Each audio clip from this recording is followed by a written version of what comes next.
हाँ जी सर, हमारे पास basically ellipse का एक टेंजेंट है y इक्वल टू mx और plus under root of the a square m square और प्लस b स्क्वायर।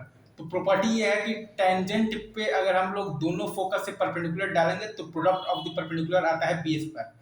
प्रॉपर्टी ये है कि टेंजेंट पे इलिप्स के किसी भी टेंजेंट पे अगर हम लोग दोनों फोकस से परपेंडिकुलर डालेंगे तो the product of the perpendicular आता है वो आता है हमारे पास b स्क्वायर। प्रॉपर्टी ये है कि इलिप्स के किसी भी टेंजेंट पर अगर हम लोग दोनों फोकस से परपेंडिकुलर डालेंगे तो the product of the perpendicular आता है वो आता है हमारे पास b स्क्वायर। टेंजेंट है हमारे पास y इक्वल टू mx और plus under root of the a square m square और प्लस b स्क्वायर और दोनों फोकस है हमारे पास a, 0 और माइनस a, 0।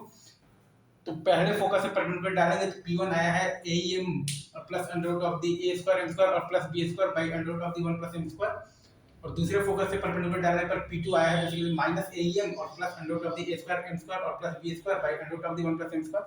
p1 है हमारे पास aem और plus under root of the a square m square और plus b square by under root of the 1 plus m square और p2 है हमारे पास माइनस aem और plus under root of the a square m square और plus b square by under root of the 1 plus m square.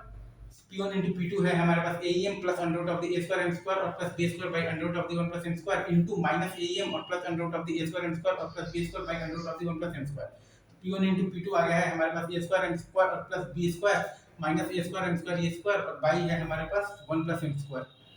तो ये आ गया है हमारे पास a square m square into 1 minus a square और प्लस आ गया है तो b स्क्वायर बाई आ गया है तो 1 प्लस m स्क्वायर। तो ये आ गया है हमारे पास m square into b square और प्लस b स्क्वायर और बाई आ गया है हमारे पास 1 plus m square. Right sir, is it true?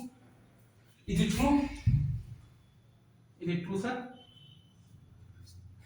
तो ये हमारे पास आ गया है basically b square into 1 plus m square और बाई है हमारे पास 1 प्लस m स्क्वायर जो कि आ गया है हमारे पास b स्क्वायर और हमने यूज कर दिया है b square equal to a square into 1 minus a square b square equal to a square into 1 minus a square a square minus b square equal to a मतलब तो a square minus b square equal to a square और a square equal to 1 minus b square by a square. e square मतलब कि equal to 1 minus b square by a square तो e equal to under root of the 1 minus b square by a square. हमने use किया है b square equal to a square into 1 minus a square minus b square equal to a square और e square equal to 1 minus b square by a square मतलब कि e equal to under root of the 1 minus b square by a square. As simple as that. तो product आ गया है हमारे पास p1 p2 equal to b square.